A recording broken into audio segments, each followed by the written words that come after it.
Salut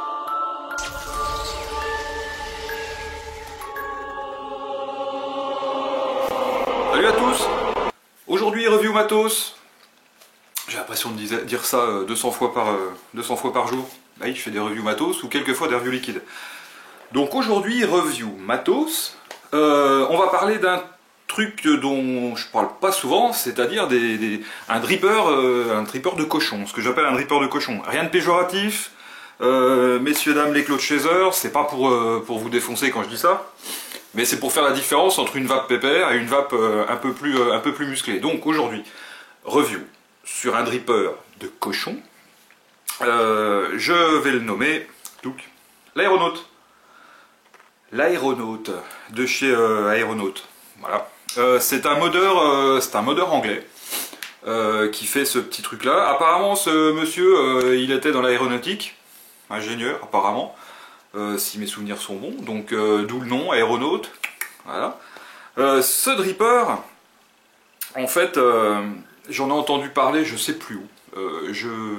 Ah si, c'est une de mes abonnées qui m'a demandé mon avis sur ce truc-là, qui m'a demandé si j'allais le tester, et du coup, Patricia, si tu vois cette vidéo, du coup, si je me suis dit, je vais aller regarder un petit peu à quoi ça correspond, puis quand j'ai vu les specs, je me suis dit, tiens, c'est bizarre, le système d'airflow a l'air un peu innovant, a l'air un peu sympa, et j'ai entendu parler de saveur. Alors je me suis dit, tiens, entendre parler de saveur, quand on a un truc avec un drip top comme ça, dans lequel on va pouvoir rentrer pratiquement le petit doigt, hein, je me suis dit, tiens, je suis assez curieux, je vais voir ce que ça donne. Je suis allé voir sur un site, des sites français en fait, et ben il venait juste de rentrer en France, donc il y a quoi, il y a 15 jours, hein, je sais plus, 15 jours, 3 semaines, je me rappelle plus exactement. Et donc, bah, c'est un truc original qui va coûter moins de 50 €. Bon, alors du coup, je me suis dit, tiens, allez, pour moins de 50 balles, au pire, si ça me plaît pas, je le refourguerai à quelqu'un. Et puis voilà. Il existe en deux versions, il est en version brillante comme ça et en version un peu plus mat. Et je me suis dit, allez bingo, je commande ça et puis on verra ce que ça donne. Donc je l'ai reçu peu de temps après. Et puis j'ai testé ça, bah là ça fait une quinzaine de jours que je le teste. J'ai eu la chance de faire un vapéro depuis, donc je l'avais emmené en vapéro pour faire des gros nuages. Oui, je fais des gros nuages aussi, bah oui, mais bien sûr. C'est pas ma religion, mais ça m'arrive aussi de faire un peu le con avec des produits comme ça. On va passer en gros plan. Alors je vais faire une vidéo un petit peu à l'envers pour vous expliquer. Je vais le prendre directement et puis je vais vaper avec là. On va faire l'inverse, hein. Je vais commencer par vaper et après je vais le démonter pour vous montrer comment ça fonctionne. Donc là je vais le mettre sur ma box à solo. Celle-là de box, je m'en sers en fait juste quand je veux faire un peu le con. Parce qu'avec la protection de dry heat, bah, c'est plutôt pas mal. Donc, la particularité de ce dripper, c'est qu'il va avoir deux airflows. Ouais, vous allez me dire, jusque-là, rien d'anormal. Souvent, les drippers ont deux airflows. Mais là, si on peut regarder comme ça, on va voir qu'il y a un airflow là, et un airflow là. Et en fait le coil, si je réussis à me mettre un petit peu en travers comme ça, donc on voit les deux airflows, le coil en fait il va être coincé au milieu, et du coup comme ces airflows ils sont faits avec les tubes, comme on peut voir à l'intérieur, et ben en fait le coil il va être pris en sandwich entre ces deux airflows, qu'on va pouvoir chanter ou pas, hein, je vous montrerai en gros plan, et du coup même quand on va vaper, là je vais vous montrer, je vais me mettre à 55 watts, si j'y arrive, je vais me mettre à 55 watts et vous allez voir vous allez rien voir du tout, mais en fait à 55 watts on n'a pas une vape qui va être chaude et dégueulasse comme souvent j'aime pas dans ce genre avec ce genre de dripper qui sont faits bien sûr pour être utilisés avec des fortes puissances. Hop, je mets un peu de liquide dessus, alors je mets du 100% VG, du IVG pardon, sinon c'est que de la glycérine, voilà. Alors on peut obstruer si on veut déjà le trou du dessous, hein, ça c'est pas un problème. Là je vais le mettre en grand pour le test, hein, bien sûr.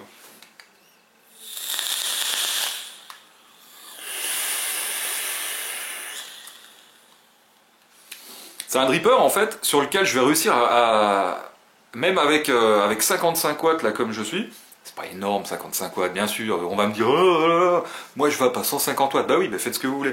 À 55 watts je réussis à avoir un semblant de saveur, c'est-à-dire que j'ai pas juste cette vapeur chaude et dégueulasse qu'on pourrait avoir en règle générale. Pareil, hein, je schématise.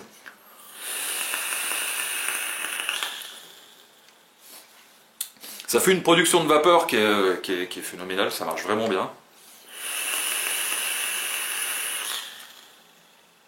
Sachant que dans la résistance que j'ai sur ce dripper à l'heure actuelle, alors là elle est dégueulasse parce que je m'en sers beaucoup. J'ai un Tiger Wire, hop, mise au point. J'ai un simple Tiger Wire en 0,62. Donc 0,62 et j'ai une résistance à 0,28. Donc je suis assez bas, pour moi je suis assez bas. Bien sûr, hein, tout le monde peut faire plus bas. Dans la sécurité, si on peut, c'est pas plus mal. Bien sûr, j'ai une box qui est sécurisée. Bien sûr, j'ai des accus qui tiennent le choc dedans. J'ai des NR25 de chez Samsung. Donc faites attention quand vous êtes avec des résistances aussi basses. Pour les experts, c'est pas un problème. Pour les gens qui veulent juste faire des nuages et qui connaissent rien, faites attention, ça peut être dangereux. Voilà.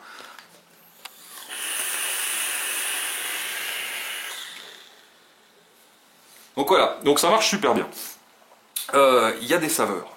Chose étonnante, je suis à 55 watts, j'ai des saveurs, et la vape à 55 watts, pour ceux qui ont l'habitude, la vape commence à être bien chaude. Là, la vape, en fait, elle est, on va dire qu'elle est tiède, à peine tiède. Je suis à peine tiède comme je serais avec mon Chronos à 25 watts. Donc, du coup, c'est plutôt agréable, même si c'est super aérien. Alors, bien qu'on puisse régler les airflows.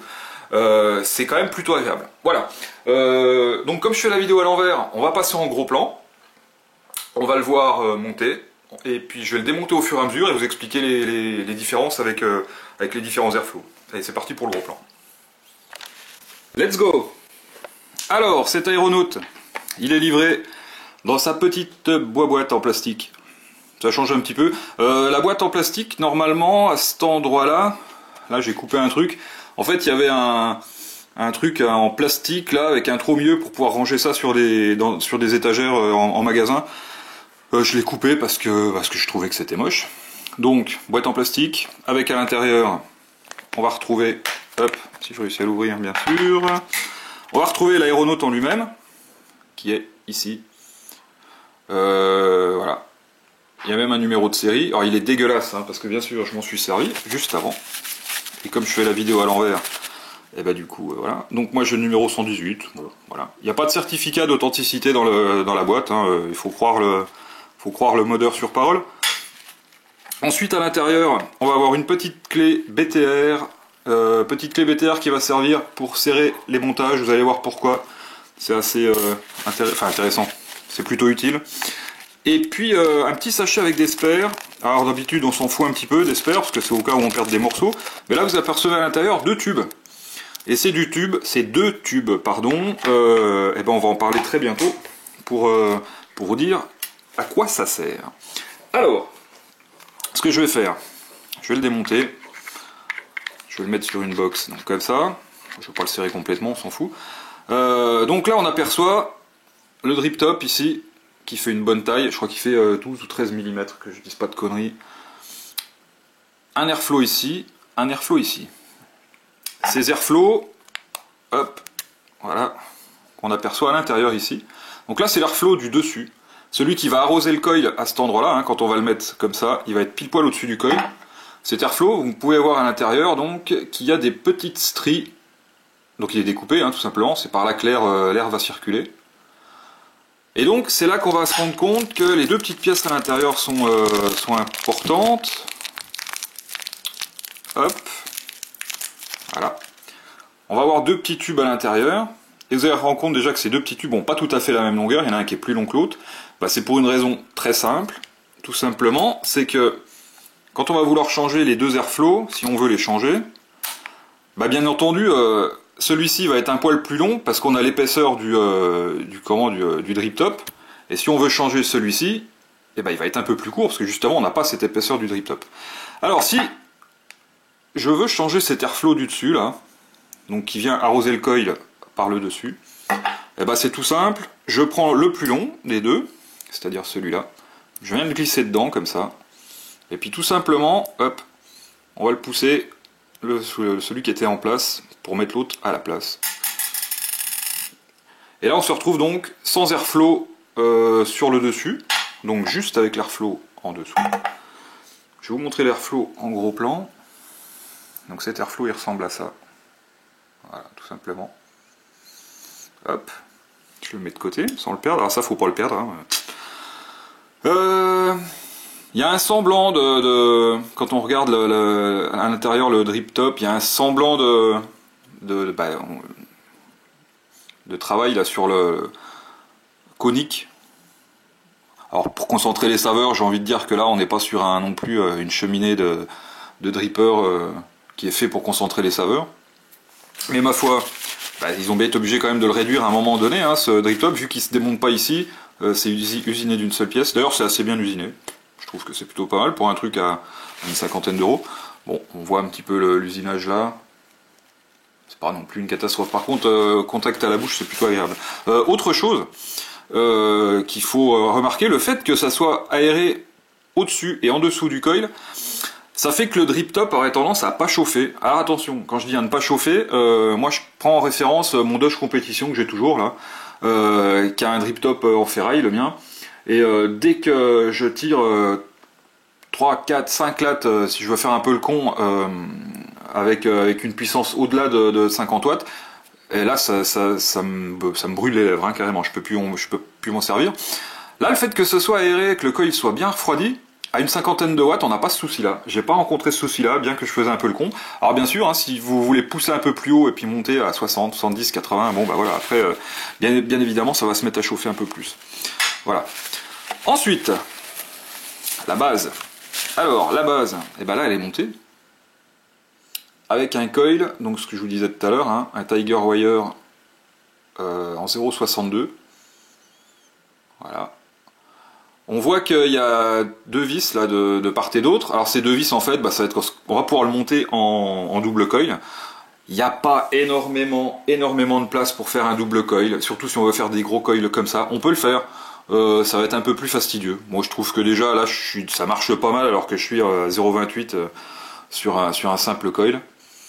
On va pouvoir apercevoir, si je pivote comme ça, que mon coil en fait il est passé sous une plaque. Voilà. Alors cette plaque est plutôt pas mal, je vais bien sûr la démonter là. Hein.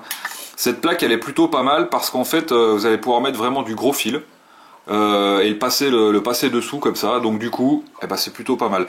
Vous remarquerez aussi qu'elle a tendance à plier un peu quand on met vraiment du gros fil. C'est normal, parce que c'est ni plus ni moins qu'un petit bout de tôle. Hein. À la rigueur, quand vous changez votre coil et puis que vous en mettez un autre, ou vous nettoyez celui-ci, enfin vous faites comme vous voulez, retournez la plaque et puis elle se pliera dans l'autre sens et puis voilà, on n'en parle plus. Hein. Alors bien entendu, les vis, c'est avec du BTR. Ça permet... Alors je trouvais un peu chiant le BTR à une époque, mais du coup c'est plutôt pas mal pour serrer convenablement les coils. Comme ça on est sûr que ça fait bien contact. C'est plutôt pas mal aussi tout compte fait. Voilà. Là je vais enlever le coton. Et on va se rendre compte que la cuve, elle est très profonde. Hop. Là, je vais tirer le coton comme ça. Déjà, on va se rendre compte que le coton, je l'ai mis en V un peu. C'est-à-dire que j'ai un petit bout là et un petit bout là. Vous voyez? Comme ça. Je l'ai rentré en V de ce côté-là et je l'ai rentré en V de l'autre côté aussi. Peut-être que vous avez déjà deviné pourquoi j'ai fait ça. Tout simplement, hop, tout simplement, parce que si on regarde ici, là on se rend compte qu'il y a le tube d'airflow, et que du coup, si je mets mon coton juste là et puis que j'appuie ou je le rentre d'un côté ou de l'autre, j'en aurai pas des deux côtés, ou alors j'en aurai des deux côtés, mais il va falloir appuyer et puis le tirer un petit peu à la pince de l'autre côté. Donc du coup, quand je fais dépasser mon coton, je le sépare en deux parties, et puis après je viens le rentrer à droite et à gauche du tube. Voilà, tout simplement. Parce que le tube, on l'aperçoit ici.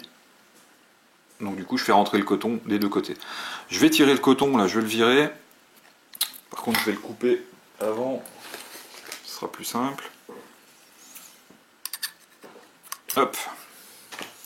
Alors, je vais tirer mon coton, crac, comme ça. Je vais y mettre un petit coup de chiffon, c'est pas trop dégueulasse. Et là on va s'apercevoir qu'on voit en dessous donc le deuxième tube d'aération qui est dessous. Hop, mise au point, voilà. On voit le deuxième tube en dessous et on aperçoit le... Vous voyez, quand je bouge comme ça, on voit que ça brille. On aperçoit l'arrivée d'air. Et en fait, l'arrivée d'air, elle est différente de l'autre là. Celle-ci, c'est des petits trous, des petites fentes. Alors que celui du dessous, c'est carrément une grosse fente. Alors, je vais le pousser avec l'autre là, hein, comme ça. En fait, quand on va venir le pousser, je ne sais pas si vous vous rendez compte, si on voit ici, d'ailleurs je vais l'enlever, je vais le pousser pour vous montrer. En fait, ce tube il va tenir parce qu'en fait on voit, je ne sais pas si on voit bien là, on voit que c'est assez ajusté et puis que du coup ça peut pas partir comme ça. Vous voyez, hop, là quand je le tire, j'arrive au bout là, il y a une petite résistance quand même, voilà quoi. Et d'ailleurs on aperçoit un petit joint à l'intérieur. Facile à enlever ça encore. Donc ce tube, donc qui est différent du tube d'airflow du dessus, merde, que je viens de faire tomber. Ce tube qui est différent du tube d'airflow du dessus, déjà parce qu'il est plus court, parce qu'il est en dessous et il n'y a pas l'épaisseur du drip top. Et ce tube là, je vais vous mettre une petite photo quand même, parce que ce tube, vu la dose de liquide qu'on peut mettre là-dedans, vous voyez la profondeur de la cuve là. Cette cuve est très profonde, hein. Vraiment profonde. Donc du coup on peut mettre un max de jus là quand on met beaucoup de coton. Vous voyez un peu la profondeur du truc là. Du coup je me suis dit putain ça se trouve on va pouvoir choper du liquide là-dedans et ça va dégouliner par les côtés là. Ça m'est arrivé. Ça m'est arrivé mais c'est pas non plus une grosse catastrophe. Donc comme vous pouvez voir comme vous avez pu voir sur la photo, on voit à l'intérieur un petit peu de liquide. Franchement, c'est pas catastrophique. J'aurais cru moi que ça allait dégouliner carrément. Hein. Et puis même quand je range le dripper rempli de liquide, pas à saturation, mais bien rempli de liquide, et que je mets ça dans une sacoche, j'ai pas eu de fuite. Donc voilà, c'est pas une catastrophe non plus. Je vais virer le coil. Je vais faire un gros plan. Voilà. Je vais virer le coil pour vous montrer donc le système d'attache qu'on voit bien ici. Hein. Hop, pardon. Qu'on voit bien ici comme ça, avec le fil qui dépasse. Faites attention quand vous faites dépasser votre fil et que vous êtes sur le positif, donc c'est-à-dire celui-là c'est le positif, de pas venir toucher bien sûr la carcasse ici, sinon bah, ça va vous faire un court-jus, hein, bien évidemment. Donc faites attention. Voilà. Donc, pour démonter ce coil, eh ben, tout simplement BTR. Celle-là, je vais la dévisser pratiquement complètement. Enfin, je vais la dévisser complètement, avec mes grosses mains fiévreuses.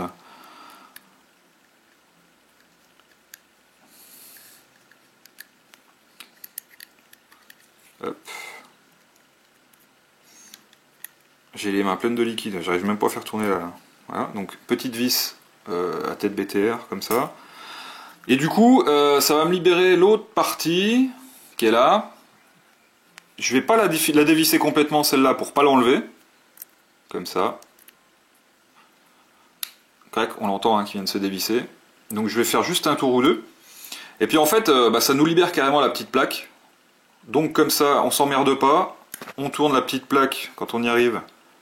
Hop. On tourne la petite plaque pour libérer son fil. Voilà, comme ça. Et le fil est libéré. Voilà, tout simplement. On fait pareil de l'autre côté. Et puis après, quand on va vouloir venir remettre son coil, eh ben, on va pas se prendre la tête. On va venir positionner son coil avec son tournevis, son axe ou ce qu'on veut. Tout simplement comme ça. On va, si vous dévissez cette partie-là, de ce côté-là, et ben, de l'autre côté, dévisser en quinconce, c'est-à-dire dévisser de l'autre côté. Comme ça, vous allez pouvoir venir placer votre coil, replacer vos petites plaques, hop, comme je suis en train de faire là, par-dessus. Après, on reprend sa vis. Alors, je vous avouerai qu'en cam, c'est super chaud. Surtout le matin quand on a la tremblote. Et puis qu'on a les doigts super gras, putain. Alors. Vous allez remettre ça, comme ça, vous mettez votre vis et on n'en parle plus. Je vais continuer de vous démonter le truc, donc je vais démonter en quinconce, comme je vous le disais. Donc là, comme j'ai démonté cette vis-là, de l'autre côté, je vais démonter l'autre. Comme ça, pour replacer mon coil par la suite, bah, j'aurai pas de soucis. Hop. Donc celle-là, je l'enlève complètement.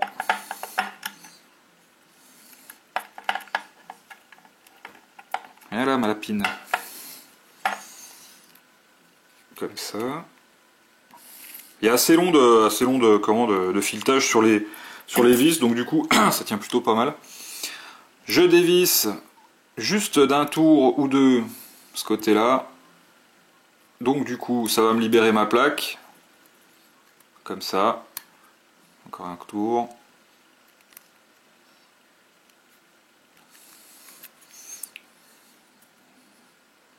Hop. Et du coup, une fois que j'ai libéré mes plaques, une à droite, une à gauche, je vais bien vous mettre l'autre à gauche là, comme ça. Allez, viens ma petite. Mon petit lapin. Voilà. Et du coup, eh ben, ça me libère mon coil qui vient de se casser la gueule au fond. Hop. Voilà.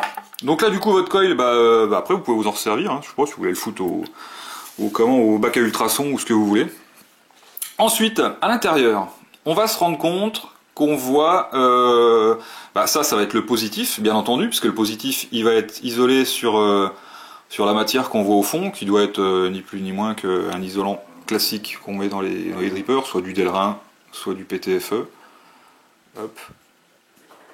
Le plot négatif, donc il est taillé dans la masse avec son petit copain. Voilà. Et chose à faire attention quand vous allez acheter ce dripper, c'est que la petite vis au fond là, qui va venir tenir le positif, la petite vis au fond, quand vous l'achetez, elle n'est pas serrée. Et le problème que vous allez rencontrer, c'est que comme elle n'est pas serrée, si vous faites un montage, vous allez faire un montage qui va ressembler à, enfin pas qui va ressembler à rien du tout, mais vous allez faire un montage qui va être très changeant et du coup vous allez être emmerdé. Donc faites pour les cons. Quand vous le recevez, vous lui mettez un petit tour de vis pour éviter que ça bouge, hein, comme ça. Là ça bouge pas parce que c'est bien serré. Tout simplement. Crac. Je remonte sur mon support.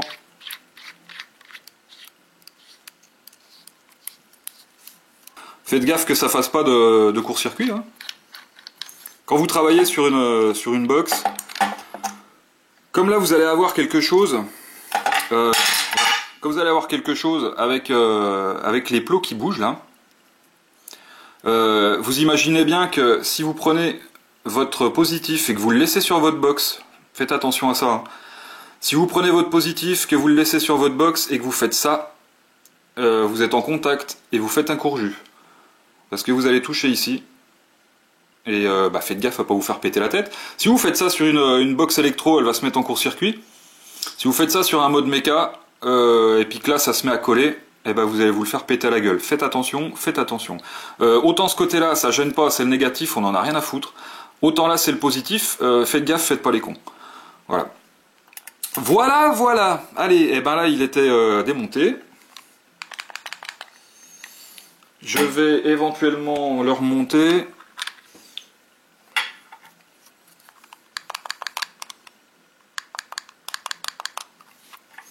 Donc,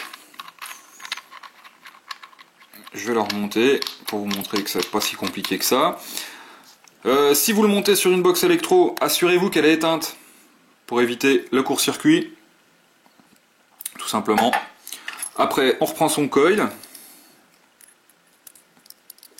On va venir mettre donc en position. Alors, on va déjà mettre en position ces petites pattes. Hop, d'autres tours comme ça. Là, moi, je les mets à la verticale, à la perpendiculaire, comme ça. Ensuite, vous prenez votre coil, vous venez le positionner dans la position que vous désirez, hein, tout simplement. Voilà. Bon, là, en l'occurrence, c'est plutôt dans l'autre sens pour moi. Je ne me rappelle plus dans le sens que je l'avais mis, d'ailleurs, ouais, comme ça. Hop. On va venir repasser ces pattes par-dessus. Alors là, j'avais un petit peu dévissé. Pareil. Voilà. un peu de dextérité, ce serait pas mal. On va y arriver, hein, à force.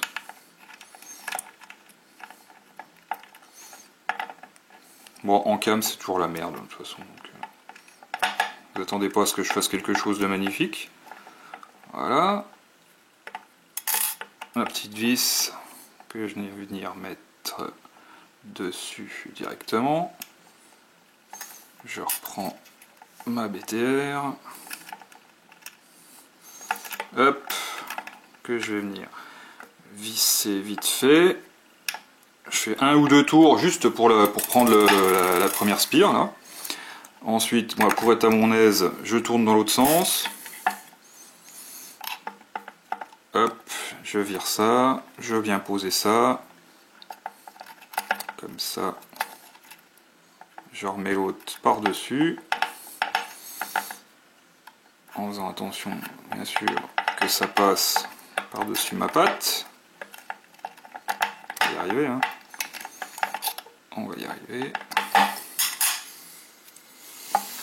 Hop, voilà. Je crois pas qu'il était monté dans ce sens-là, mon coil, là, mais bon, on va faire avec. Je reprends ma vis que je viens mettre dedans. Je fais un ou deux tours. Clac. Après, là, mon coil, il est mis un peu nimpe, donc je vais venir remettre mon petit tournevis dedans et puis le positionner, en fait, hein, pour qu'il soit comme j'ai envie qu'il soit. Voilà. Hop, comme ça. Comme ça. Ensuite, on va serrer un peu plus. Pour pas le fixer, mais quand même bien le mettre en position. J'aurais dû faire ça sur une base qui tient un peu mieux quand même.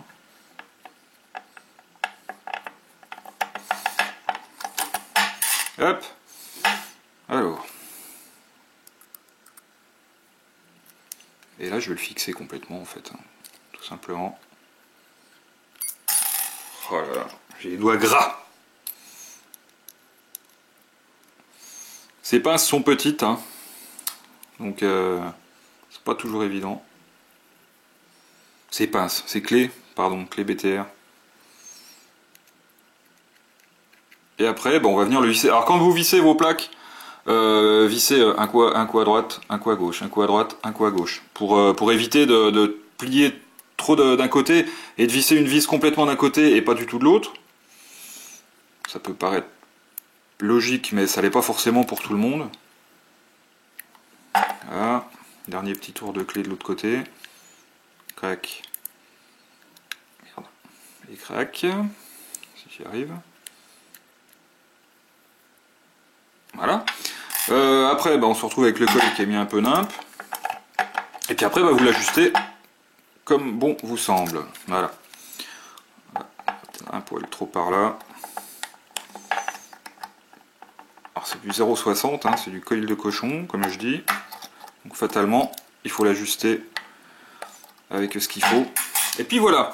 Donc on se retrouve avec son coil monté. On peut remettre ses airflows. Alors bien évidemment, vous allez pouvoir mettre votre airflow soit du dessous et du dessus en même temps, soit que du dessus, soit que du dessous. C'est à vous de décider. Moi je laisse les deux, parce que je trouve que, bon écoutez, c'est plutôt pas trop mal avec les deux, ça fait bien aérien. Pourtant moi je suis pas un super adepte des trucs trop aériens.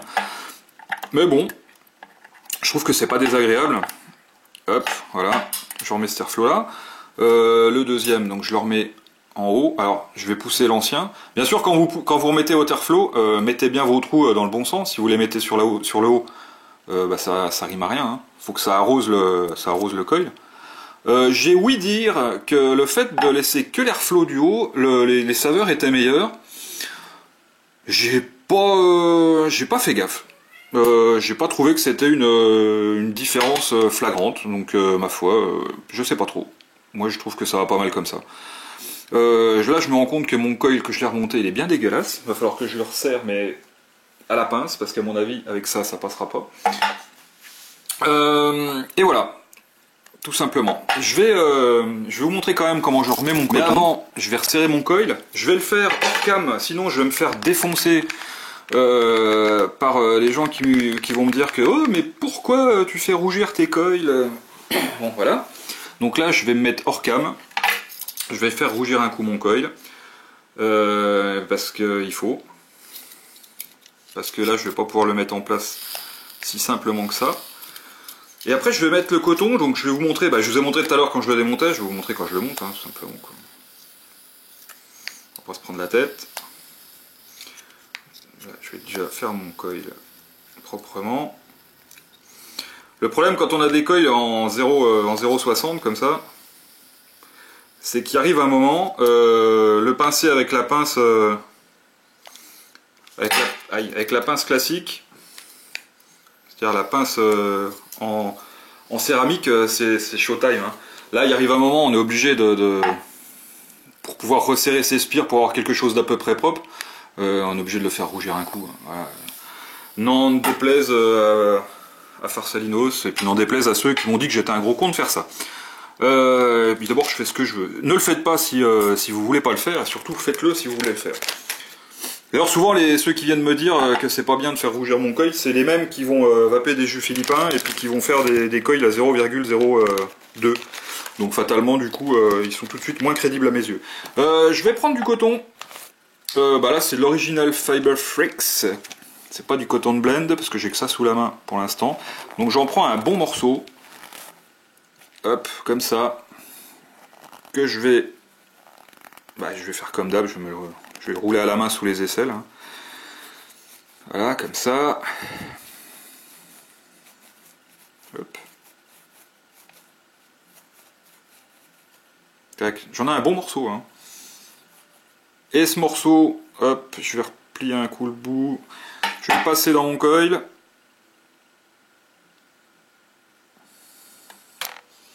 Je l'ai défoncé mon coil en fait. Il était super joli avant que je le démonte là. Donc je passe mon coton dedans comme ça.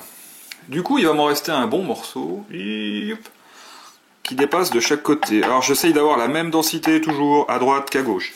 Je vais couper les petits bouts pointus, moches, machin, comme ça et comme ça. Et comme ça pour être à peu près à la même longueur des deux côtés. Ensuite, ce qui se passe, donc ce que je vous disais tout à l'heure, moi je vais passer de chaque côté du tube qui est sur le côté là. Donc fatalement, pour passer de chaque côté du tube, je prends mon coton et je l'ouvre en deux comme ça. Voilà, je l'ouvre en deux de ce côté-là. Je l'ouvre en deux de ce côté-là. J'essaye d'avoir à peu près la même quantité de coton des deux côtés. C'est pas forcément super évident. Voilà, comme ça. Et puis après, ce coton, je vais venir le bourrer de chaque côté. Donc par contre, je passe le petit côté en premier, là, Crec. Et je viens le bourrer à l'intérieur comme ça. J'aurais presque pu en mettre plus. Parce qu'il y a quand même vraiment beaucoup de place dans cette cuve. Hein. Je vous ai montré tout à l'heure, il y a vraiment une place. Là, je viens de rentrer le coton, il est rentré d'un seul coup, on le voit plus déjà. Hein. Donc vous n'ayez pas peur de mettre du coton. Il y a de la place. Hop. Donc moi je le rentre dedans, comme ça. Voilà. Pareil de l'autre côté. Je suis encore en cam là. Ouais. Des fois on sort du champ, on s'en rend pas compte. Donc, comme ça. Et puis pareil de l'autre. Hop, comme ça. Allez. Pas chier mémé. Hop, donc voilà, on se retrouve avec un coton qui passe des deux côtés du tube, qui va dans la cuve des deux côtés, que je vais imbiber tout de suite maintenant. Alors, je vais faire ça là. Hop. Je vous épargne ça en cam. Voilà quand même. Donc vous pouvez y aller franco.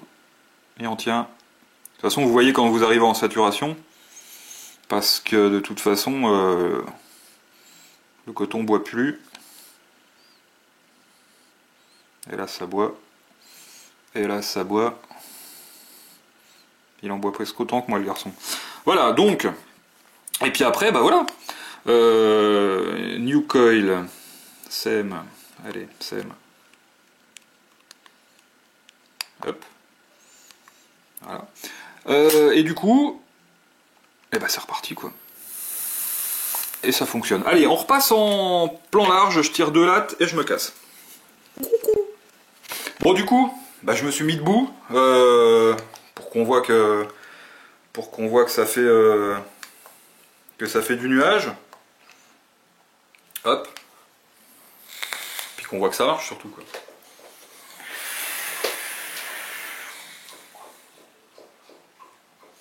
Donc ça marche plutôt pas mal.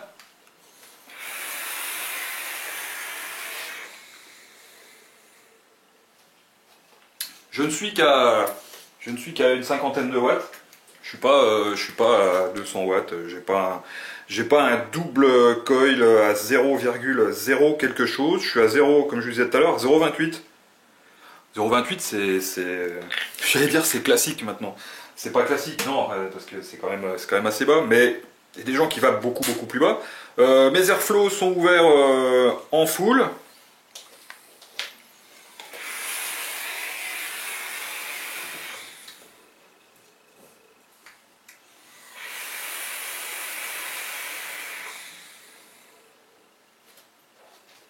Voilà, ça marche pas mal, quoi.